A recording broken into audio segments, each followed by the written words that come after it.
자, 오늘 하나님 말씀은 마태복음 1장 말씀입니다. 1장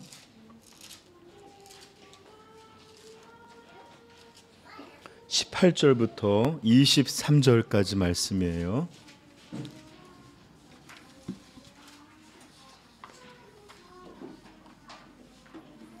우리 한 목소리로 같이 한번 읽도록 하겠습니다. 예수 그리스도의 나심은 이러하니라. 그의 어머니 마리아가 요셉과 약혼하고 동거하기 전에 성령으로 잉태된 것이 나타났더니 그의 남편 요셉은 의로운 사람이라 그를 드러내지 아니하고 가만히 끊고자 하여 이 일을 생각할 때에 주의 사자가 현몽하여 이르되 다윗의 자손 요셉아 내 아내 데려오기를 무서워하지 말라. 그에게 잉태된 자는 성령으로 된 것이라. 아들을 낳으리니 이름을 예수라 하라. 이는 그가 자기 백성을 그들의 죄에서 구원할 자이심이라 하시나. 이 모든 일이 된 것은 주께로 선지자로 하신 말씀을 이루려 하심이니 이르시되 보라 처녀가 잉태하여 아들을 낳을 것이요 그 이름은 임마누엘이라 하리라 하셨으니 이를 번역한즉 하나님이 우리와 함께 계시다 함이라. 아멘. 네. 벌써 1시간이 지났네요. 자, 저는 여러분들에게 한번 질문을 좀 하면서 오늘 설교를 좀 시작하려고 합니다. 요즘 저 좀 보세요. 질문한다 그러면 적는 게 아니라 저를 봐야죠. 여러분 성탄절에 대해서 여러분들은 어떻게 생각하고 계십니까? 어떤 마음이 성탄절을 하면 어떤 마음이 여러분들의 떠오르고 그것들이 여러분들의 마음을 차지하고 계십니까? 한번 잠시 여러분들 자기의 마음을 헤아려 볼 수 있길 바라요. 솔직히 많은 이들이 그저 담담하게 또는 특별한 생각이 없을 수도 있습니다. 크리스마스구나. 또는 어떤 이들에게는 이번이 마지막 주니 벌써 그렇게 됐구나. 그래 성탄절기지. 이렇게 담담한 마음으로 그렇게 받아들이는 경우가 꽤 있을 거예요. 이해도 됩니다. 매번 반복되는 성탄절이고 그 메시지는 거의 비슷해요. 조금씩 차이만 있을 뿐이라도. 그러니 성탄을 맞는 마음은 그저 이렇게 담담하게 성탄이구나. 청년들이거나 연애를 하고 있으면 성탄 어디를 가네 무슨 선물을 하네 막 그러지만 부부가 돼서 살아갈 때는 더 이렇게 아이들하고 살다 보니까 더 담담하게 되는 것도 사실일 것입니다. 자, 그렇다면 이제 저는 두 번째 질문을 하는데 우리 자신이 느끼고 있는 게 아니라 성경이 우리에게 보여주고 있고 교회의 역사가 또 우리의 믿음의 선조들이 보여주었던 성탄에 대한 마음은 어떤 것이었을까요? 우리 자신이 느끼는 게 우리는 전부일지 모르지만 그게 아니라 성경이 우리에게 보여주고 있는 그리고 교회의 역사가 우리에게 드러내주고 있는 그런 성탄에 대한 마음은 어떤 것이었을까요? 네, 그것은 가장 우선적이고 압도적인 감정은 아마도 기쁨의 날, 기쁨, 영광의 기쁨, 은혜의 기쁨, 충만의 기쁨. 이 기쁨이 바로 성탄의 가장 압도적인 생각과 감정일 것입니다. 아까 천사들의 이야기를 했지만 천사들이 뭐라고 그랬죠? 그레이트한 큰 기쁨의 좋은 소식을 너희에게 전한다라고 말했고 누가복음 2장 13절 14절에 이렇게 말합니다. 호련히 수많은 천군이 그 천사들과 함께 하나님을 찬송하여 이르되 거창한 우주적인 찬송이에요. 그렇죠? 이르되 지극히 높은 곳에서는 하나님께 영광이요 땅에서는 기뻐하신 사람들 중에 평화로다 하니라. 아멘. 네, 기쁨을 전하는 거예요. 그 찬송을, 넘치는 기쁨을 찬송으로 알리는 겁니다. 그리고 우리 성탄의 대표적인 찬송이 뭐죠? 네, 기쁘다 구주 오셔. 우리 이제 좀 이따 부를 텐데, 네, 성탄절에 이 대부분의 찬송들은 이런 기쁨을 위주로 되어 있습니다. 조용하게 부르는 것도 우리 아까 보였지만 기쁨에 좋은 뭐 이런 소식들을 전해요. 예를 들어서 성탄절날 주님이 오셨네요, 주가 이런 찬양 없어요. 다 기쁨으로 그것을 외칩니다. 그래요, 여러분들 저 좀 보세요. 성경이 그리고 교회사가 믿음의 사람들이 우리에게 보여주는 이 성탄은 다름 아닌 기쁨의 절기. 성탄은 기쁨의 날이다, 이것입니다. 기쁜 찬송이 하늘에서는 천사들에 의해서 울리고 땅에서는 함께 모여 우리 성도들이 찬양합니다. 고요한 밤, 거룩한 밤. 저는 외국에 가서 놀랬던 게 모여서 이렇게 같이 찬양 부르는 걸 되게 좋아하더라고요. 이렇게 초대받아 가면, 교수님 집에 가면 여러분 우리 같이 찬양할까 그러면서 막 찬양하는데 그게 은근히 좋아요. 네, 우리는 반주자도 없지만 뭐 이렇게 나중에 이제 생기면 함께 같이 모여서 우리 정말 즐거운 찬송들을, 우리만 아는 찬송이잖아요. 우리만 공유할 수 있는 그런 기쁨이잖아요. 함께 또 하십시다. 그리고 인사들도 우리 어떻게 하죠? 메리 크리스마스, 메리 크리스마스. 또는 우리는 좀 말로 하면 그렇죠, 축성탄 이렇게 하기는 좀 어려워요, 그렇죠? 이렇게 성탄을 축하하는 그런 인사를 하면서 또 기쁨을 공유합니다. 그리고 다른 어느 때보다 이 성탄의 절기에는 이웃의 어려움들을 돌보고 또 우리가 작은 선물도 준비하고 이러면서 기쁨의 소식을 우리만이 아니라 또 이웃과 공유하고 나누기를 바라는 마음들 가득합니다. 그래요, 성탄이라는 것은 이렇게 온통 기쁨이 가득하고 기쁨을 여러분 전하고 같이 누리는 그런 기쁨의 절기입니다. 그러므로 하나님의 백성인 우리 성도들은 반드시, 정말로 반드시 큰 기쁨으로 이 절기를 누려야 할 것입니다. 아멘. 왜냐? 하늘에서는 큰 기쁨의 소식을 우리에게 전했기 때문이에요. 근데 우리가 여러분 보세요. 하나님은 너무 기쁘게 천사들까지 준비해서 막 하는, 우리는 작년도 얼마나 말이 안 돼요, 그렇죠? 그러니까 큰 기쁨으로 오늘 우리가 기뻐하고 누릴 수 있기를 축복합니다. 네, 아멘. 자, 그런데 여러분 우리 현실을 한번 생각해 보면, 좀 정직히 보면 우리 교회가 가지고 있는 이 기쁨보다 세상이 누리고 있는 그것이 어떤 뭐 이유야 어떻든 간에 그런 그들의 즐거움과 기쁨이 더 크고 가득한 것 같아요. 여러분 어느 날 어떤 사람이 너무 혼자 있는 게 우울해요, 크리스마스에. 그래서 뭔가 기쁨을 누리고 싶어요. 그러면 이 사람이 결정하는 게 시내나 명동으로 나아가거나 쇼핑센터로 나아갈 거예요? 아니면 교회로 나아가려고 할까요? 네, 사실 우리는 게임이 좀 졌어요. 막 나가면 흥청망청이 있고 캐롤도 있고 그런데 교회에 이 사람이 언제나 세상 사람들이 이날만큼은 진짜 기쁨을 느끼고 싶어서 한번 나가봐야지 하면서 먼저 떠오르는 게 교회여야 되는데, 이제는 우리 성도들조차도 침울하면 혼자 시내나 나가볼까? 이런 생각을 하곤 합니다. 물론 우리 대부분은 가정이 있어서 이렇게 성탄의 어떤 그런 크리스마스의 분위기를 잘 느끼지 못할 수도 있어요.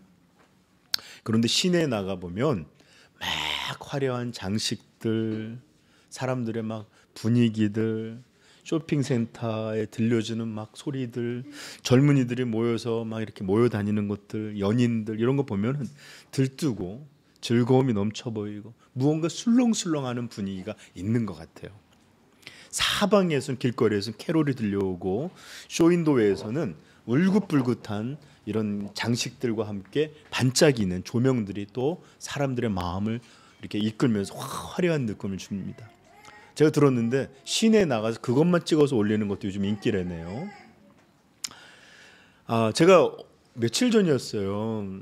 어저께였나 그저께 기억이 잘 안 나는데 어머니하고 얘기를 하는데 어머니 이번 크리스마스는 좀 그 경제가 그래서 그런가 좀 축 가라앉은 것 같아요. 그랬더니 우리 어머니가 야 뉴스 봐라 명동 나왔는데 장난 아니더라. 야. 우리만 이러지 나가면 아주 뉴스 봤는데 굉장하더라. 아니 전등식 하고 사람들 모여서 막 이런 걸 아마 뉴스에서 보였나 봐요. 그래요. 우리가 지금은 코로나가 아직 끝나지도 않았고 전쟁의 여파로 유가든지 또는 이 경제적인 것들이 전 세계적인 어려움을 겪고 있는 그런 때라 이전만큼은 이렇게 막 이렇게 흥분되어 있지 않을지 몰라도 여전히 세상은 이 크리스마스라는 이 절기의 흥겨움과 재미들 그리고 이런 성탄이 주는 특별한 느낌들 있잖아요. 이런 것들로 마음껏 이렇게 깡총깡총 이렇게 재미있게 뛰어다니는 것처럼 들떠 있는 것 같습니다. 제가 보기에는 어떠면은 이 어려움이 많으면 많을수록 더 미친 듯하게 즐거움을 추구하고 또 그런 척하는 것 아닌가 하는 생각도 들어요. 왜냐하면 아르헨티나가 이번에 월드컵 우승을 했는데 아르헨티나는 굉장히 지금 경제적인 어려움을 겪고도 있거든요. 물가가 2배 이상 뛰기도 하고 실업이 생기고 어려운데도 그 축구 하나 이겼다는 것 때문에 미친 듯하게 막 울고불고 난리가 나더라고요. 어쩌면 더 저렇게 몰두해서 인생의 현실을 도피하고 잊으려 하는 것은 아닐까 이런 생각마저 들더라고요. 어쨌든 세상은 여전히 이 날들을 아주 흥겨워하고 있습니다. 자 그렇다면 이제 세상의 이게 아니라 우리를 하는 초점을 시각을 교회로 한번 장면을 바꿔봅시다. 교회 분위기는 어떨까요? 우리들도 막 흥겨움과 걔네들이 막 이렇게 그 월드컵에서 우승한 팀과 아니지만 우리는 성탄이라는 이유 때문에 막 흥분하고 기뻐하고 어려운 일이 있어도 메리 크리스마스 하고 다니고 이런 분위기들로 가득 차 있을까요? 아니에요. 교회는 점점 냉랭해지는 것 같아요. 우리 가끔 모여서 그런 얘기해요. 그때는 참 좋았어. 어렸는데 밤도 새고 또 그다음에 또 이 돌아다니면서 이 성탄송을 불러도 주고 또 거기 가면 떡국도 주고 뭐 사탕도 주고 또 와서 촛불 예배하면 치직 타기도 하고 참 좋았어. 막 그때는 좋았어. 막 이런 얘기를 많이 해요. 그렇죠? 웃으면서. 자, 정말 요즘은 점점 성탄은 그냥 이렇게 하나의 절기로 지키니까 지키는 것 같은 때가 많아요. 물론 여전히 기쁨의 찬송이나 기쁨을 주제로 한 설교나 또 기쁨이라는 단어가 교회에 여전히 반복적으로 들려지고 있지만 그 속에 담긴 열기, 그 속에 담긴 진짜 이런 마음들은 점점 차분해지는 게 아니라 식어가고 있음을 아마 누구도 부인하기 어려울 것입니다. 왜일까요? 도대체 왜일까요? 왜 세상은 조금도 지치지 않게 이렇게 어려울 때도 즐거움에 사로잡혀 살아가는데 왜 우리 성도들과 교회는 점점 담담해지고 점점 기쁨에 관해서는 열기를 잃고 냉담해져 가는 이런 일들은 도대체 왜일까요? 이제 잠깐 우리의 원인들을 생각해 볼 텐데 세상이 기뻐하는 것이야 우리는 충분히 이해할 수 있죠. 그죠? 네. 세상은 돈이 되고 이익이 되면 무엇이든 그것이 어떤 것이든 받들고 확장시키고 퍼뜨리고 그것에 몰입하고 헌신하고 이런 일들을 할 준비가 언제든 되어 있어요. 언제든. 그래서 그것이 꼭 기독교의 크리스마스는 절기든 또는 아니든 할로윈과 같이 서양 귀신들을 즐기는 것이든, 아니 심지어 귀신들의 왕 사탄의 날이라는 축제가 만들어진다 할지라도 사람들은 전혀 문제 삼지 않을 것이에요. 오히려 이런 축제가 생기고 퍼지고 흥겨움과 놀이와 쾌락과 씀씀이와 이렇게 해서 이득이 되고 이것들에 대해서 무언가 얻을 수만 있다면 이들은 이것들에 대해서 열렬한 신봉자가 되고 마치 이런 것들을 모두 해야 될 것처럼 아마 그렇게 퍼뜨릴 것이에요. 그리고 사람들도 마찬가지입니다. 그것이 성탄이면 어떻고, 그것이 귀신들의 놀이인 할로윈이면 어떻고, 그저 축제처럼 흥겨움과 재미, 즐거움에 흥청거릴 수가 있고 또 이런 것들에 빠져들 수만 있다면 성탄이면 어떻고 사탄의 축제면 어떻습니까? 그들에게 문제가 되지 않아요. 그저 즐길 수만 있다면, 그저 마음껏 놀고 재미를 추구하고 기뻐할 수만 있다면 그들은 무엇이든 오케이입니다. 그러니 여러분, 이게 무슨 뭐 예수님이 태어난 날이든 뭐든 그냥 축제예요, 그들에게. 그러니 그들은 즐길 수 있죠, 그렇죠? 그런데 말입니다, 문제는 교회입니다. 문제는 바로 우리들 성도들이에요. 왜 성경은 이렇게 기쁨에 대해서 그냥 기쁨이 아니라 큰 기쁨, 크리스천 조이라고 말하는데, 그리고 교회의 오랜 역사들은 이것을 기쁨의 절기로 그렇게 누리고 즐겨왔는데 왜 오늘날의 성도들은 그 혜택을 다 잃어버리고 그저 우리도 기뻐해야 한다라는 당위와 또는 그래야만 된다는 의무감만이 왜 묵직하게 마음을 누르는 압박과 같은 그런 마음일까요? 도대체 어떻게, 무엇이 잘못되어 그럴까요? 그러므로 저는 오늘 성탄의 기쁨에 대해서 짧다면 짧고 길다면 길다는 내용을 오늘 본문을 통해서 살펴볼 것인데, 오늘 본문을 통해 우리 성도들의 기쁨의 이유를 깨닫게 되시고 또 이것들을 누릴 수 있는 성탄 되기를 우리 주님의 이름으로 축복합니다. 네. 자, 이제 우리 한번 본문으로 들어가 볼 것인데, 먼저 본문은 이야기를 18절부터 19절에 이제 어떤 배경을 설명해 줍니다. 예수께서 나심은 이러했다라고 말하면서 그의 어머니 마리아가 요셉이라는 누구죠? 유다 사람, 한마디로 이 유다족 속의 한 남자와 혼인을 하기 전에 잉태가 했어요.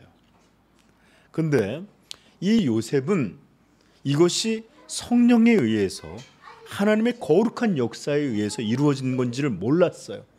그래서 이 아내, 다른 남자의 하고의 어떤 관계를 통해서 가지게 된 것 같은 이 임신한 여자를 약혼자로 데려오기가 너무나 꺼려지고 두려웠습니다.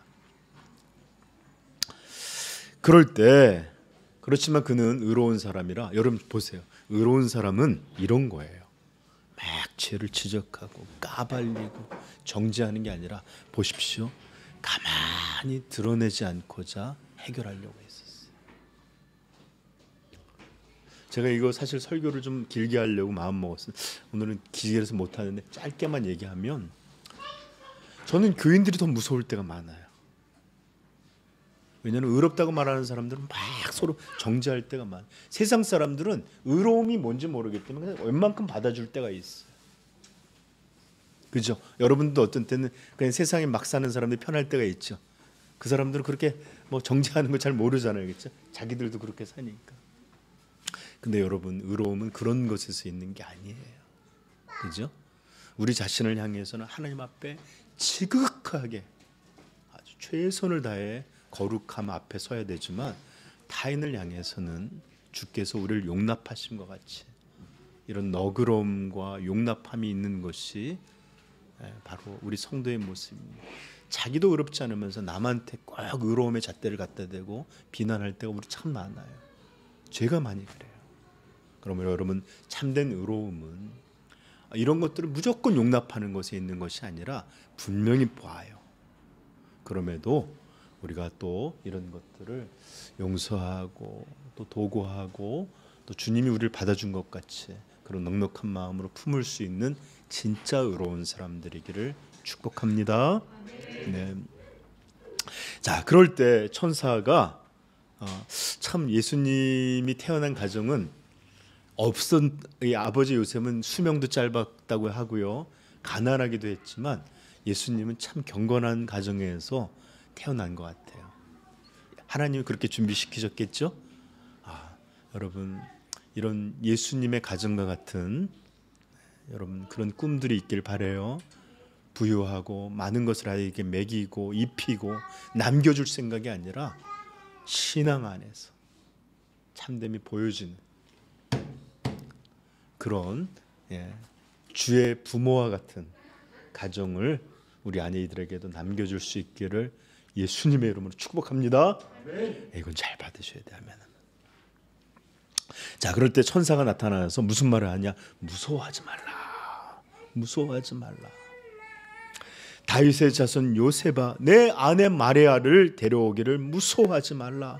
그가 잉태된 것은 사람에 의해서, 간음에 의해서, 죄에 의해서 잉태된 것이 아니라 성령에 의해서, 하나님의 역사에 의해서 잉태된 것이라.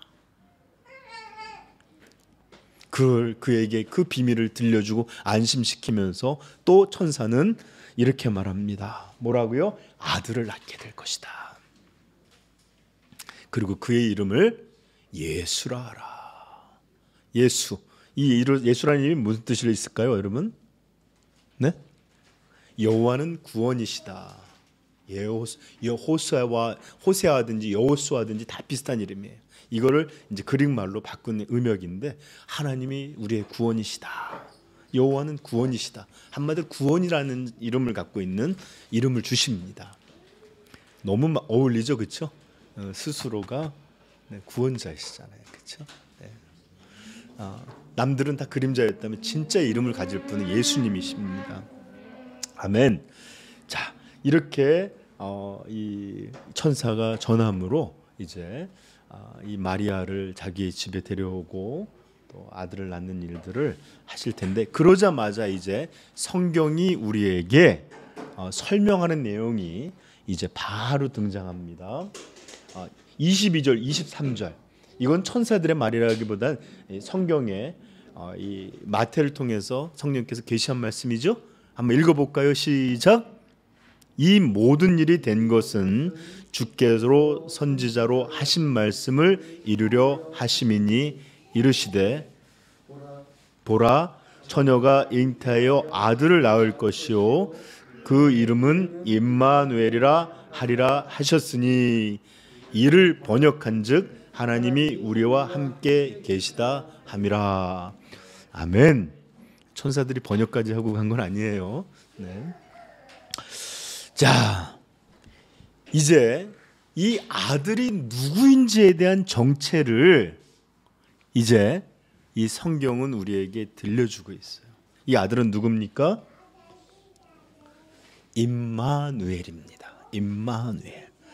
여러분, 이것은 이사야 7장 14절에 이런 예언을 선지자 이사야가 했는데, 그러므로 주께서 친히 징조를 너희에게 주실 것이라. 이제 구원의 날에 보라, 처녀가 잉태하여 아들을 낳을 것이요 그의 이름을 임마누엘이라 하리라. 저 좀 보세요. 여러분, 저 좀 보세요. 이 임마누엘이라는 말을 문자적인 뜻으로 주셨을 것이라고 아무도 생각한 사람이 없었어요. 이사야 53장 1절은 이렇게 시작합니다. 우리의 전한 것을 누가 믿었느냐? 여호와의 팔이 누구에게 나타났느냐 하면서 전한 것을 믿을 수 있는 사람이 아무도 없었다, 이런 말을 하는데, 이 임마누엘이라는 말도 그러했을 것입니다. 이 말을 생각할 때 아이가 태어났을 때 하나님이 그와 함께 하시는 그런 은혜에 대한 비유적인 말씀으로 이해했을 거예요. 그런데 정말 이 말은 문자적으로 하나님이 이 아기, 임마누엘 부르는 이 아기와 함께 하신다 라는 의미로 우리에게 주신 말씀이 바로 임마누엘이에요. 자, 이 임마누엘이 여러분께서 보는 성경이 또 믿음의 선조들이 교회사에서 왜 이 성탄을, 이 크리스마스를 온통 기쁨으로 뒤엎고 그것을 전하고 그것을 노래했는지 말한 첫 번째 이유입니다. 아멘. 임마누엘, 하나님이 사람이 되셔서 우리와 함께 하심, 이것이 성탄의 기쁨의 첫 번째 이유입니다. 하나님이 우리와 함께 하신다. 무한이라고 부를 수도 있고 어떤 것으로도 설명할 수 없는 그분이 우리 인간이 되어 우리 인간의 몸을 입고 우리에게 오셔서 진짜로 우리와 함께 하신다. 여러분, 저 좀 보십시오. 만약에 이 예배 가운데 여러분 하나님 계심을 믿죠? 네, 그냥 여러분 믿음으로 영적으로 계심을 그냥 느끼고 그러는데 정말로 이곳에 등장해 주셔서 우리와 함께 계신다면, 예배를 받으시기 위해 여기 계신다. 여러분 이러고 있을 수 있겠어요? 그냥? 아니겠죠? 최선을 다해서 임마누엘, 바로 하나님이 진짜로 우리 인간의 세계에 임하시는 것입니다. 여러분, 우리는 예수님이 첫 번째 기적이 무엇인지 알죠? 가나의 혼인잔치에 가서 물을 부어라 그리고 쏟아져 줬더니 포도주가 됐어요. 여러분, 물이 포도주를 바꾸는 경이를 우리는 예수님의 기적이라고 말해요. 그렇죠? 또 이런 일들을 직접 자기들이 행하기를, 저것도 풀어드리겠어요. 죄송한데 매달리면 안 돼. 은찬아, 일로 와. 네. 혀지네요. 네. 자, 이런 일들을 예수님이 물을 포도주와 같은 일들을 바꾼 일들을 자기들이 행하려고 했던 사람들이 있는데 바로 연금술사들이에요. 이 사람들은 누구냐? 연금술이라는 것은 과학시대 이전에 물질에 대한 탐구를 하던 사람들입니다. 유사과학이라고 할 수 있어요. 사실은 엄밀하게 따지면 이들은 어떤 싼 물질들을 가지고 고가의 금을 만드는 일을 추구했던 사람들이에요. 물론 그것만한 건 아니겠지만, 그런데 이것은 과학이라보다 거의 무슨 마술에 가까운 일이었습니다. 이 쇠에다가 이 끓는 물에다가 마른 이 개구리 혓바닥을 넣는다든지 이런 여러 가지 작용을 통해서 이렇게 금을 만드는 일들을 했는데, 과학이 등장하기 전까지 물질의 변화를 나름대로는 연구해 왔던 그런 사람들이라고 할 수 있습니다. 여러분, 만약에 어떤 연금술사가 값싼 납이나 철이나 이런 것들을 정말로 변환시켜서 순금을 누가 만들고 이걸 만드는 법을 개발했다. 아마 전 세계에서 아마 굉장한 뉴스가 돼서 당시만 해도 엄청난 유명세를 탔을 것입니다. 여러분, 저는 얼마 전에 이 뉴스를 봤는데 한국의 폐기물 처리 회사가 플라스틱을 어떤 고도의 방법을 통해서 다시 원유로 돌릴 수 있는 법을 개발했다고 하네요. 그래서 영국과 호주의 아주 큰 다국적 기업들이 이 회사하고 함께 기술을 논의하는 이런 일들을 하고 있다라는 뉴스를 봤습니다. 여러분, 이렇게 물이 포도주로 바뀌는 것, 납이나 쇠가 금으로 변하는 것, 버려졌던 플라스틱이 다시 원유로 돌아가는 것, 이런 것들 굉장한 뉴스거리가 되지만 오늘 성경이 우리에게 들려주고 있는 바로 이것, 하나님이 인간이 되심과 비교한다면 큰 바다와 물 한 방울의 차이일 것이고, 아니 전체 우주의 크기와 그저 작은 모래 한 알과 비교할 수 있을 정도 아무것도 아닌 그런 것이 될 것입니다. 하나님이 인간이 되셨다. 물질과 우주를 창조하신 분이 그것 위에 존재하시는 완전하신 이 타자께서 자신이 만든 이 물리 세계의 일부가 되셨다. 엄청난 뉴스예요. 엄청난. 여러분, 우린 사람들 굉장히 잘 흥분해요. 스티브 잡스가 스마트폰을 처음 들고 왔을 때 사람들은 굉장히 열광하고 흥분했습니다. 컴퓨터가 처음에 만들어졌을 때는 어마어마한 크기였는데 이제는 들고 다닐 정도의 무게가 1점 몇 킬로, 1kg가 안 되는 것도 있고요. 이렇게 작아진 것들도 또 과학기술의 혁명이다 생각을 합니다.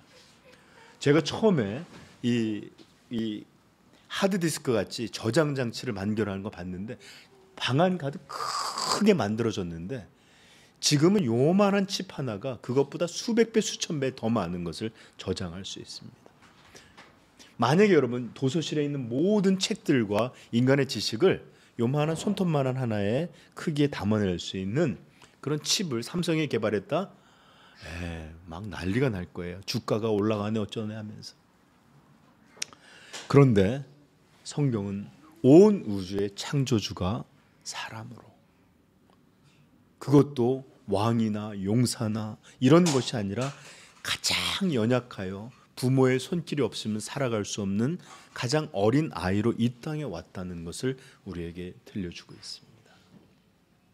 이것은 신비입니다. 네, 이것은 신비 중에 신비예요. 왜요? 그것은 이해할 수도 없었고 상상할 수도 없는 일이 우리에게 일어났기에 그것은 신비입니다. 하나님이 어떤 분이신지 알지도 못하는데 그 하나님이 한 아이의 모습으로 왔다. 이것은 우리가 이 하나님이 성육신 거룩한 분이 사람이 되신 이것은 우리가 영원히 이해할 수 없는 신비일 것이에요. 자, 그렇다면 왜 이것이 우리에게 기쁨의 이유가 될까요? 왜 기쁨의 이유일까요? 저 좀 보세요. 공자는 말했습니다. 학이 시습지 불력 여호 배우고 때로 익히니 또한 기쁘지 아니한가. 또 말합니다. 유분 자원 박내 요 불역 라코라 이런 말을 합니다. 벗이 있어서 먼 곳에서 찾아오니 또한 즐겁지 아니한가. 논어 1편 하기편에 나오는 아주 첫 마디부터 나오는 유명한 말들이죠. 네. 이것처럼 하나님께서 우리에게 찾아오셨기에 우리는 기뻐하는 것입니까? 그것도 인간의 몸으로 입고서 우리와 함께 하셨기 때문에 귀한 분이, 너무나 귀한 분이 왔기에 귀한 손님이 오는 것처럼 우리가 기뻐하는 게 임마누엘의 기쁨입니까? 아니면 볼 수 없는 분을 보게 되었고 만질 수 없는 분을 만지게 되었기 때문에 우리는 기뻐하는 것입니까? 마치 왕의 행차나 유명하신 분이, 여러분 한번 생각해 보세요. 저 좀 보세요.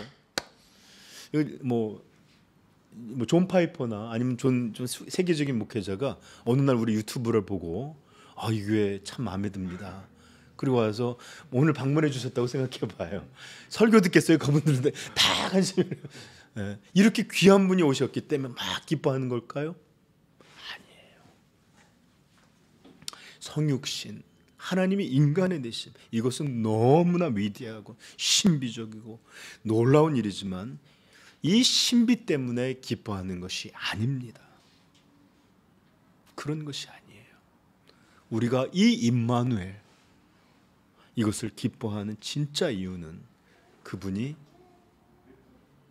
이 땅에 오신 목적, 하나님이 인간의 몸을 입고 우리와 같은 사람이 되신 이유, 그것 때문에 우리가 기뻐하고 그것 때문에 우리가 이것을 노래하며 즐기는 것입니다. 바로 이렇게 주님이 오신 이유로 그것을 이루기 위해서 인간이 되어서 정말로 육신의 몸을 입고 온 그런 경위, 그 목적, 그 이유, 그것 때문에 우리는 더욱 우리 주님을 찬양하는 것입니다. 그리고 하나님이 인간이 되신 이유,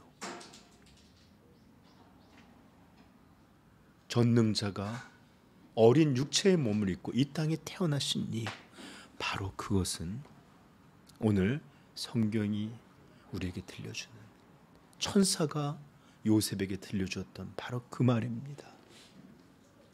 우리 한번 읽어봅시다. 21절입니다. 아들을 낳으리니 이름을 예수라 하라. 이는 그가 자기 백성을 그들의 죄에서 구원할 자이심이니라 하니라. 아멘. 그의 백성을 그들의 죄에서 구원하시기 위해 하나님은 이 땅에 인간의 몸을 입고 오셨고, 우리와 함께 사셨고, 우리에게 보여준 바가 되었고, 만진 바가 되었고, 들려준 바가 된 것입니다. 그렇게 우리에게 오셨기에 우리는 임마누엘을 찬양하고, 인간으로 오신 하나님, 인간의 육신을 입은 이 아버지 하나님, 이 하나님을 우리가 기뻐하고 감사하는 것입니다. 아멘. 여러분, 저 좀 보십시오. 인류의 모든 불행, 비극, 이것은 너 때문이 아니에요. 죄 때문이 아니에요. 저 사람 때문이 아니에요. 바로 인류의 모든 비극, 불행, 고통, 죽음, 바로 이것은 죄 때문입니다. 하나님을 떠난 죄, 하나님을 대적한 죄, 하나님을 기뻐하지 아니하고 자기를 추구하는 죄, 이것이야말로 모든 인생의 비극과 저주와 멸망의 원인인 것입니다. 여러분, 죄는 모든 것들을 망가뜨립니다. 한 사람의 인생을 망가뜨리는 다른 사람 때문이 아닙니다. 자기의 죄 때문입니다. 상대의 죄 때문입니다. 가정이 무너지는 것 다른 이유 아닙니다. 경제가 없어서 또는 아니면 어떤 것 아니에요. 그래도 그들은 사랑할 수 있고, 그들은 여전히 하나님의 백성을 거룩할 수 있고, 그들은 여전히 하나님의 은혜 안에 있을 수 있습니다. 그러나 모든 것을 갖고 있고, 모든 것을 누리고, 좋은 집, 따뜻한 집, 모든 것들을 갖고 있어도 그런 것 때문이 아니라 죄 때문에 가정은 무너집니다. 국가가 무너지는 것도 공의가 없기 때문입니다. 죄가 지배하기 때문입니다. 여러분, 딱딱한 이 가래비나 굴 같은 거 보십시오. 누구도 그것을 뚫어서 그걸 없앨 수 없어요. 그러나 안에서부터 병 들어갈 때 폐사하는 거예요. 단단함을 갖고 있지만 그 안에서부터 붕괴되는 겁니다. 우리의 심령에서 죄가 이런 일들을 하는 겁니다. 여러분, 저 좀 보세요. 교회가 무너지는 것 다른 것 아닙니다. 여러분, 교회가 정말로 예수 그리스도 안에, 이 성령 안에, 우리 주 하나님 앞에 삼위의 영광에 사로잡혀 있을 때, 교회, 여러분 미안하지만 가정에서 드려도 되고요, 지하에서 모여서 함께 하나님을 찬양해도 되고요, 북한 같은 데는 목숨을 걸고 지하교회에 들어가서 그래도 교회는 무너지지 않습니다. 죽는 일이 있어도 교회 무너지지 않아요. 교회가 무너지는 것은 바로 각자의 죄들 때문입니다. 나 하나의 죄가 아니에요. 몸 하나가 어디가 썩으면 그건 하나가 문제가 아니라 그것이 온몸에 고통과 질병과 이런 오염을 만드는 것처럼 이런 죄들이 교회를 무너뜨리는 것입니다. 죄는 모든 악의 원인입니다. 모든 불행과 저주와 죽음과 이런 것의 원인이며, 심판, 저주, 영원한 멸망이 바로 이 죄 때문에 이루어지는 것입니다. 성경이 우리에게 끊임없이 보이는 것이, 이스라엘 왕을 통해서 하나님을 찾고 하나님 앞에 온전했던 왕을 어떻게 하나님이 보호하셨는지, 또 하나님을 떠나서 패역했던 왕들을, 또 그날을 하나님은 어떻게 징벌하셨는지 끊임없이 보여줘요.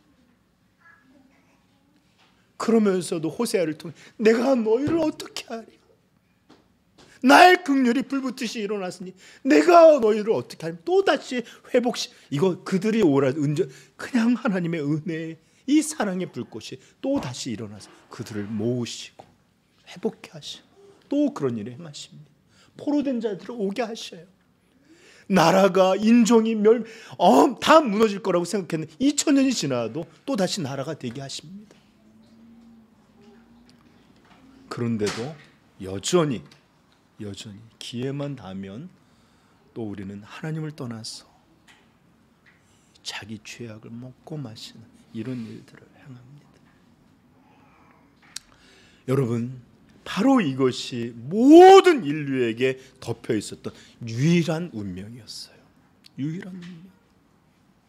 우리에겐 죄밖에는 선택할 수가 없었고 이것을 해결할 길은 영원히 갖지 못했습니다. 여전히 모든 인류의 삶은 죄와 사망이라는 그늘에서 그저 태어나고 그렇게 죽어가고 그렇게 고통받으며 또 자녀들에게 그 질병과 고통과 이 멸망을 물려주고 살아가는, 이게 바로 인류의 모든 것이었어요. 그런데 한 사건이 일어납니다. 마태복음 4장 16절은 이렇게 말합니다. 흑암에 앉은 백성이 큰 빛을 보았고 사망의 땅과 그늘에 앉은 자들에게 빛이 빛이었도다 하셨으니. 아멘. 우리 한번 마태복음 4장 16절 찾아서 읽어봅시다. 우리 한번 크게 읽어봅시다. 시작. 흑암에 앉은 백성이 큰 빛을 보았고 사망의 땅과 그늘에 앉은 자들에게 빛이 빛이었도다 하였느니라. 17절. 이때부터 예수께서 비로소 전파하여 이르시되 회개하라 천국이 가까이 왔느니라 하시니라. 아멘. 죄의 노예로 살아왔습니다. 그들에는 그것들을 먹고 마시고 그 운명대로 살다가 죽을 수밖에 없는 그런 사람들이었습니다. 희망을 가질 수 없었습니다. 아이들은 아무리 잘 기르면 뭐합니까? 여전히 죄의 노예로 살 것이고 죄의 노예로 죽게 될 것이고 심판받게 될 것인데 어떤 빛도 없는 깜깜한 어둠이었고 사망에 어눌진 그런 그림자밖에 없던 것이 바로 이 세상이었습니다. 그런데 이제 하나님의 아들이 이 땅에 육신을 입고 오셨고 그의 이름은 예수라 부르는 구원의 이름을 가졌으며 그가 앞으로 하실 일은 죄에서 그의 백성을 그들의 죄에서 건지시는 이 구원의 일을 행하게 될 것입니다. 빛이 비친 거예요. 희망이 우리에게 넘치게 되는 것입니다. 여러분, 이제 빛이 비쳤는데 이 빛은 그저 잠깐 사그러 켜졌다가서는 성냥불과 같은 것이 아니었어요. 작은 빛이 아니라 어둠을, 그 까만 어둠이 물러나갈 것 같지 않던 그 얼음에 일출의 첫 태양이 환하게 타오르는 것과 같이 그 빛은 영원한 어둠, 영원한 사망의 그늘, 해결할 수 없었던 이 깜깜함을 이제 이 빛으로 몰아내시고 그 사망과 어둠의 그늘에 앉은 자에게 찬란한 빛을 이제 비춰주시는 그런 일을 위해 하나님이 인간으로 오신 것입니다. 여러분, 그래서 우리가 기뻐하는 것입니다. 그래서 이 날을 임마누엘이라 외치고 성육신을 찬미하며 또 우리의 구원자 되시는 예수 그리스도를 높이는 것이 기쁘다, 구주 오셨네. 기쁘다, 구주 오셨네. 이 영원한 어둠에서 생명의 빛을 비추신 예수, 이분을 마음껏 찬양할 수 있기를 축복합니다. 또한 우리에게 이 독생자 아들을 주신 이 하나님 아버지의 그 사랑, 여러분, 그 사랑을 기뻐하고 감사하고 감격으로 큰 노래를 우리 하나님 앞에 올릴 수 있기를 간절히 축복합니다. 네, 이렇듯 성탄은 기쁨을 노래하는 날이고 기뻐하고 찬송하고 즐거워하는 그런 날이어야 합니다. 아멘. 그러므로 사랑하는 성도 여러분, 기뻐할 수 있기를 축복합니다. 네.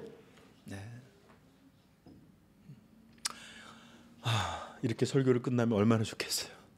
네. 그런데 여러분, 잘 들으세요. 이 성탄의 기쁨은, 이 찬송은, 이 즐거움의 복락은 모든 사람의 것이 아니었습니다. 오늘 성경 다시 한번 읽어볼까요? 21절입니다. 아들을 낳으리니 이름을 예수라 하라. 이는 그가 자기 백성을 그들의 죄에서 구원할 자이심이라 하냐. 여러분, 여기서 이렇게 말합니다. 예수라 하라. 이는 그가 사람을 이라고 말하지 않았어요. 모든 사람이 아니라 자기 백성을 이라고 한정지어 말씀해 주셨어요. 누가도 말합니다. 오늘 읽었던 그런데 누가복음 2장 한번 가볼까요? 2장 13절 14절입니다. 누가복음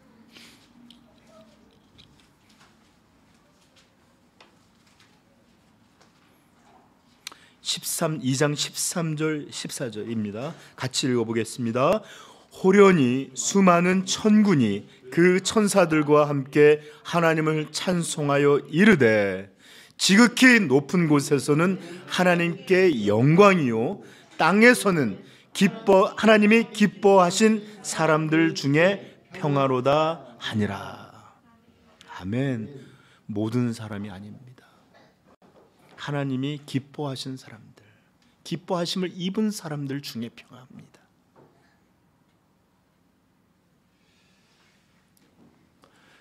여러분, 이 사람들은 누구입니까? 누가 주님의 백성이며 누가 하나님이 기뻐하신 사람들입니까? 저 좀 보세요. 저는 오늘 여러분에게 아이러니를 좀 몇 가지를 전할 텐데, 아이러니하게도 이렇게 하나님의 백성, 예수 그리스도께서는 자기 백성이라고 그랬죠?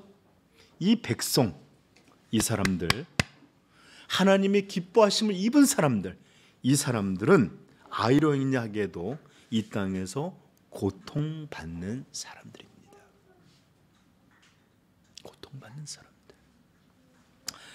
이들은 예수님의 말씀처럼 팔복에 심령이 가난한 사람들이었고, 이들은 애통하는 자들이었으며, 이들은 의에 줄이고 목마른 자들이었습니다. 무엇 때문에요? 무엇 때문에 그들은 이렇게 가난하고 겸비해졌으며, 무엇이 그들을 이렇게 애통하게 했습니까? 무엇이 그들을 이렇게 줄이고 목마른 사람이 되게 했습니까? 바로 그들의 죄 때문에 그렇습니다. 자신들의 죄가 의해서 상해진 마음, 이거 영어로는 broken heart라고 그래요. 깨어진 마음, 울 수밖에 없는 애통의 마음, 부서져 통곡할 수밖에 없는 그런 이 통해의 마음, 이렇게 고통을 경험한 사람들이 바로 하나님의 백성이에요. 기뻐하심을 입은 사람들입니다. 바로 이들이 주님의 백성입니다. 이것이 바로 주님의 백성이라는 증거입니다. 정말 아이러니하죠. 바로 이 사람들이야말로 하나님이 기뻐하시는 사람들의 증거입니다. 여러분, 이거 아십니까? 하나님이 기뻐하시는 사람은 우리가 생각하는 것처럼 만사형통하고 건강하고 부유하고 잘나고 멋진 이런 사람들이 하나님이 기뻐하셨던 복받은 사람들이 아니에요. 성경이 말하는 진짜 하나님의 백성, 그가 기뻐하시는 백성의 특징, 자신의 죄로 인하여 상해 있고 통해하는 마음과 이것이 의로하시길 바라는 애통함과 간절함과 이런 것들로 고통받는 사람들, 자기의 죄로 인하여 두려워하며 슬퍼하는 사람들, 이런 사람들이말로 하나님이 기뻐하시는 사람들의 특징입니다. 시편 51편 17절은 이렇게 말합니다. 여호와께서 구하시는 제사는 상한 심령이라. 상한 심령이라. 여러분, 예수님 말씀하셨어요.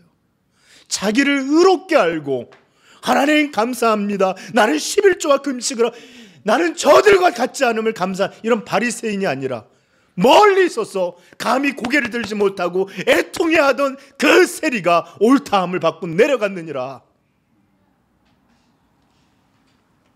하나님께서 구하시는 죄사는 상한 심령이라. 하나님이요 상하고 통해하는 마음을 주께서 멸시하지 아니하시리이다.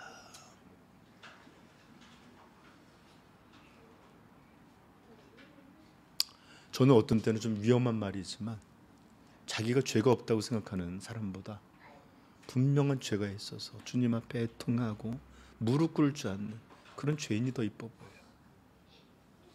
물론 저한테 죄를 범한다면 또 다르게 반응할지 모르지만, 네. 시편 34편 18원 이렇게 말합니다. 여호와는 마음이 상한 자를 가까이 하시고, 이건 그냥 다른 거 아니에요. 바로 자기의 이런 악함 때문이에요. 충심으로 통해하는 자를 구원하시는도다. 이사야 말합니다. 57장 15절 지극히 존귀하며 영원히 거하시며 거룩하다 이름하는 이가 이와 같이 말씀하시되 내가 높고 거룩한 곳에 있으며 또한 통회하고 마음이 겸손한 자와 함께 하나니 이는 겸손한 자의 영을 소생시키며 통회하는 자의 마음을 소생시키려 함이라. 아멘. 성탄의 기쁨은 오직 이런 자들의 것입니다. 예수께서는 바로 이런 자들을 자기 백성을 위하여 그들을 죄에서 구원하시기 위해 오셨고, 하나님의 영광과 그 아름다움의 기쁨의 찬송은 이렇게 통회하는 자, 이렇게 상하고 애통하는 자, 이렇게 하나님이 기뻐하는 자를 위해서 평화의 소식을 알리는 그런 일이었습니다. 그러므로 오직 성탄의 기쁨은 모두가 아니라 이런 자들만이 누리는 기쁨입니다. 왜 그럴까요? 왜 이것이 성탄의 기쁨일까요? 네. 성탄, 즉 하나님이 이 땅에 사람으로 오신 이 사건은 죄에 애통하고 깨져 있는 마음, 슬픔과 두려움에 사로잡혀져 있는 자들을 위한 구원의 시작이기 때문에 그렇습니다. 구원의 시작.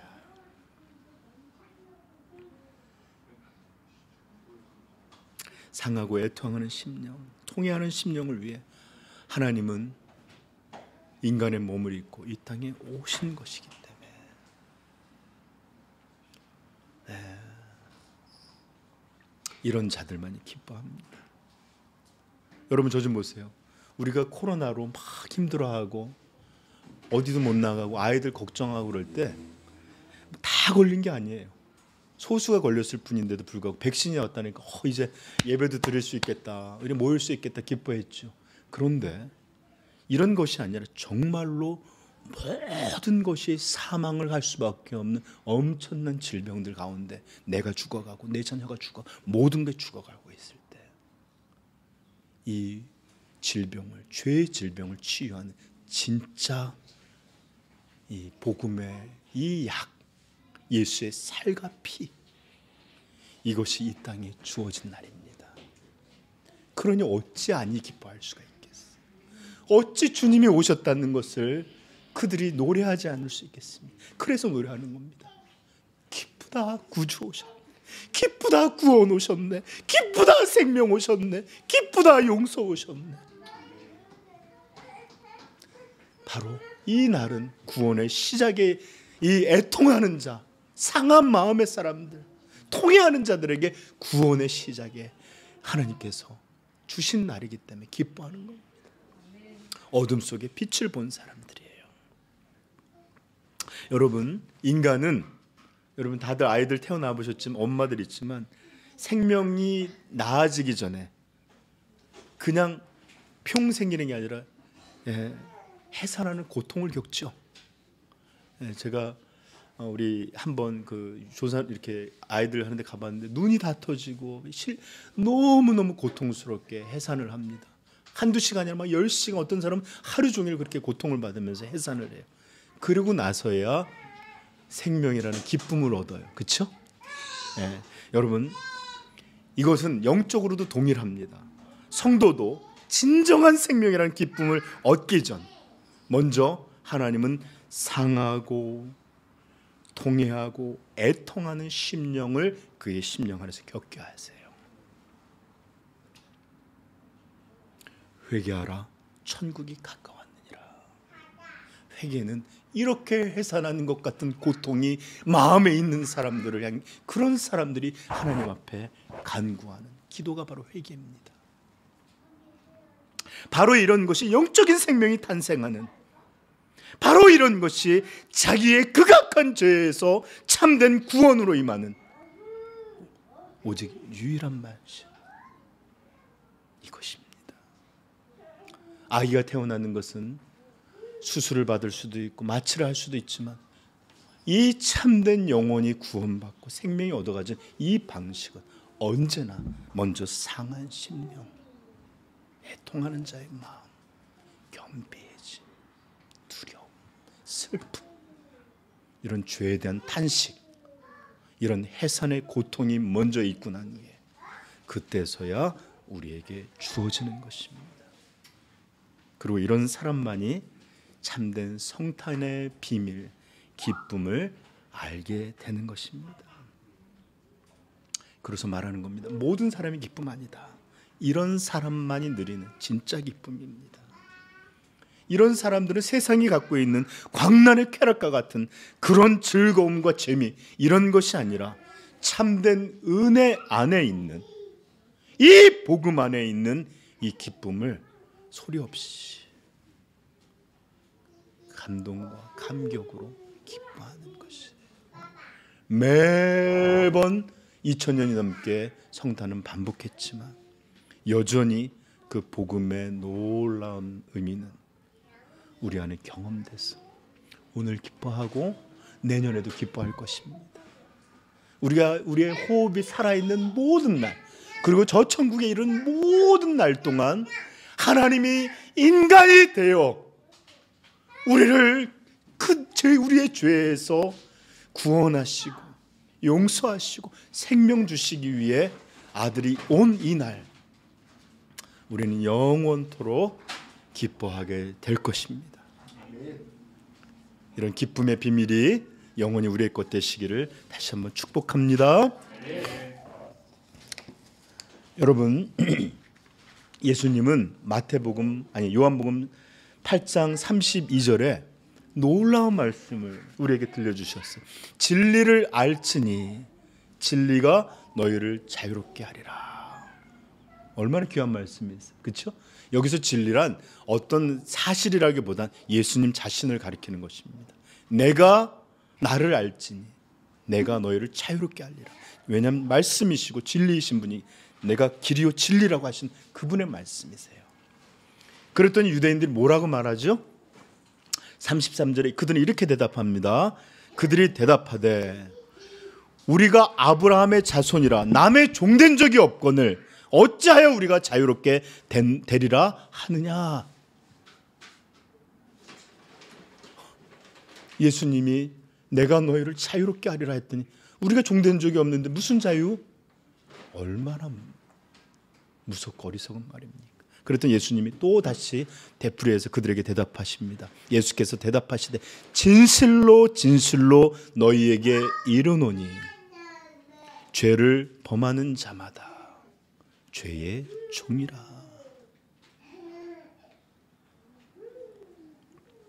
이들은 예수님이 주시는 자유를 깨닫지도 그 자유를 기쁨으로 누리지도 못했어요. 왜일까요?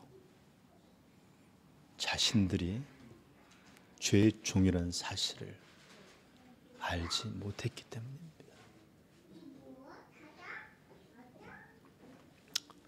여러분, 우리는 8월 15일이 되면 광복절을 기념하여 지켜요.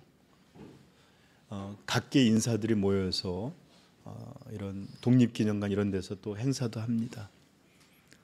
그러나 1945년 8월 15일에 태극기를 돌며 태안독립 만세를 외쳤던 그 우리 조상들의 기쁨은 사실 우리가 들어서만 알지 그것이 무엇인지 잘 몰라요. 왜 그럴까요? 그것은 우리는 일제의 얽매임을, 식민 생활을, 그 다음에 나라를 빼앗겨서 이런 억울한 일들과 함부로 당한 일을 경험해 본 적이 없기 때문에 그래요. 그러기에 해방의 기쁨이 뭔지를 모르는 거예요. 여러분, 배고픔을 알지 못한 우리 세대들, 어린 자녀들, 나중에 배부름의 기쁨이 뭔지 모를 겁니다. 종종 어른들은 얘기해요. 나는 쌀만 있어도 배부르다. 밥 없다는 것이 얼마나 그들에게 고통과 두려움이었는지 아는 사람만이 그 기쁨을 누려요. 여러분, 건강한 사람, 몸 육체가 멀쩡한 것들에 대해서 아무런 큰 그 기쁨을 갖지 못해요. 저는 제가 아시지만 암이 있어서 어쩌면 제가 소변을 못 보고 이 소금 아니 이렇게 오줌 주머니를 차고 평생을 살아야 된다는 의사 말을 들었던 사람이에요. 그러니까 어떤 날은 잠다가 일어나 소변 볼 때 막 짜증 날 때도 있는데 내 몸으로 소변 본다는 게 너무 기뻐서 조금 잘 때도 있습니다. 건강한 사람은 회복의 기쁨을 몰라요. 갇혀있던 사람만이 자유롭게 돌아다닌다는 것이 얼마나 즐겁고 복된 일인지를 압니다. 여러분, 오늘날 교회의 많은 교인들이 성탄도, 예배도, 하나님 말씀을 보는 일도, 신앙도, 심지어 예수님과 이 아들을 주신 하나님에 대해서도 기뻐할 줄 모르는 사람들이 넘쳐나요. 왜일까요? 그들은 바로 바리새인들처럼 한 번도 자신의 죄와 직면하여 만난 적이 없기 때문입니다. 그것에 대해서는 들었어요. 자기도 자기가 온전치 않다는 것을 알아요. 그런데도 이 죄가 진짜 어떤 것인지는 들어만 알 뿐입니다. 여러분, 성경이 말하는 죄는 종교적인 죄 아니에요. 그냥 성경에서 어떤 이런 거 아니에요. 이것은 너무나 도덕적인 것이고 하나님을 향한 무서운 대적들이고 우리의 실생활에서 이런 것들이 이루는 실제적인 죄악들입니다.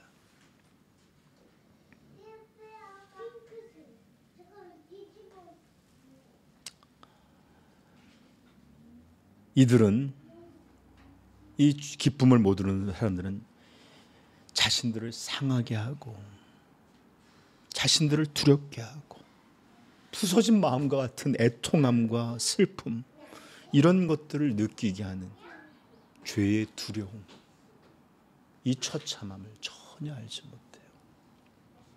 마치 바리새인들처럼 자기 의를 지키고 자기 아름다움으로 살아가려고 발버둥치고 살아갑니다. 누군가 자신을 비난하기만 하고 누군가 자신에 대해서 이런 악함이 드러나게 하고 허물이 나타나는 것들을 드러내고 원수처럼 생각해요. 죽을 듯이 분노하고 미워합니다.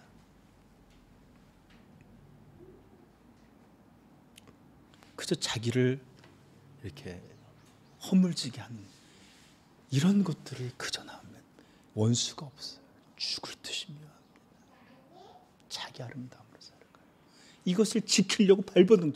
사실 이것 자체가 죄의 아주 중요한, 인간의 삶을 망가뜨리고 서로의 관계가 파생이 되고 교회를 무너뜨리고 가장 중요하게 되는 이런 것들이 바로 그런 것 때문에 일어나는데요. 여러분, 물에 빠진 사람들 수영 배우려고 그러면 수영 잘 못 배우는 사람들이 물에 빠질까 봐 죽을까 봐 막 이러는 사람 절대 수영 못 배워요. 자기가 살려, 오히려 슥 물에 맡기고 있으면 몸이 떨어요. 아기들 퀵노처럼 그냥 뜨잖아요. 그런데 자기가 살겠다고 빡 발버둥 치는 그냥 꼬르꼬르꼬르꼬르 하면서 죽어가요. 수영 못 배웁니다. 똑같아요. 자기 의를, 아름다움을 지키려고 몸부림치고 살아가요. 이걸 건드리면 미친 듯이 싸우고. 근데 이것 자체가 고통의 원인이에요. 이것 자체가. 그러나 오히려 자신의 죄악됨을 깨닫고 그 슬픔과 그 부서진 마음과 그 애통함과 이 두려움을 깨닫는 자들은 오히려 이것으로 인하여 하나님 앞에 나아가게 되고 서로를 불쌍히 여길 줄 알게 되고 점점 온전함과 아름다움으로 날아가게 됩니다. 진정한 아이러니를 경험하게 됩니다. 그러나 이 죄를 알지 못하는 사람들은 끝끝내 자기 아름다움, 자기 의를 지키다가 발버둥 치고 죽어가고, 그리고 이런 사람들은 구원받은 경험도, 예수를 믿어 자유케 되는 일들도 알지 못하기에 기쁨을 알지 못하는, 기쁨에 의해 배제된 사람들이 됩니다. 저는 이것이 바로 오늘날 교회의 모습이라고 생각합니다. 이것이 바로 오늘날 교회 속에 기쁨이 말라가는 이유요. 오늘날 교회가 세상에 밀려버린 기쁨을 가지고 진짜 기쁨을 보기 위해서, 성탄의 기쁨을 보기 위해서 시내가 아니라 교회로 달려와야 되는데도 불구하고 그저 사람들 우유에 앉아서 기쁘다 이 정도 하는 죽은 껍데기를 붙들고 있는 원인, 바로 여기에 그 원인이 있다고 생각합니다. 죄에서 구원받은 적이 없어요. 자유함과 하나님의 사랑이 어떤 것인지 알지 못합니다. 사랑하는 성도 여러분, 저는 이제 말씀을 마치려 합니다. 하나님이 이 땅에 사람으로 오셨습니다. 사람의 몸을 입고 이 땅에 아이로 태어나셨습니다. 그리고 우리와 함께 하십니다. 임마누엘. 정말로 문자적으로 하나님이 사람이 되어 우리와 함께 하셨습니다. 기뻐할 수 있기를 축복합니다. 그리고 이렇게 하나님이 이 땅에 사람으로 오시는 것은 다른 이유 때문이 아니에요. 바로 그의 백성을, 자기가 사랑하는 자녀들을, 우리를 우리의 죄에서 구원하시기 위해 이 땅에 오신 것입니다. 바로 이게 성탄입니다. 바로 이것이 진정한 성탄의 기쁨입니다. 화려한 조명이 없어도 돼요. 장식이 없어도 돼요. 풍요롭게 먹을 수 있는 그런 것 없어도 돼요. 예수 그리스도가 나를 구원하시기 위해 이 땅에 오시고 나는 그분으로 인하여 구원받아 하나님의 자녀가 된 이 생명을 누리고 있다. 이것 외에 우리가 무엇으로 기뻐하겠습니까? 그리고 성도가 이것으로 기뻐하지 않는다면 도대체 어떤 것이 우리를 기쁘게 할 수 있겠습니까?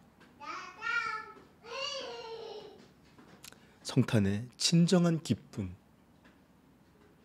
알게 되기를 축복합니다. 그리고 여러분들이 정말로 주님의 백성이라면, 우리가 정말로 하나님의 기뻐하신 자들이라면 우리는 천사들의 전해진 소식과 같이 큰 기쁨으로 기뻐하고 기뻐할 것입니다. 왜요? 세상은 이유 없이 기뻐하지만 우리에겐 분명한 이유가 주어져 있기 때문에 그렇습니다. 기쁨의 이유. 우리 삼위영광교회 성도 여러분 모두 성탄의 진정한 기쁨을 아는 하나님의 백성, 그분의 기뻐하시는 자녀들이기를 다시 한번 축복합니다. 메리 크리스마스. 우리 한번 인사해 보세요. 전부 메리 크리스마스. 네, 축 성탄입니다. 기뻐합니다. 네, 같이 기도하겠습니다.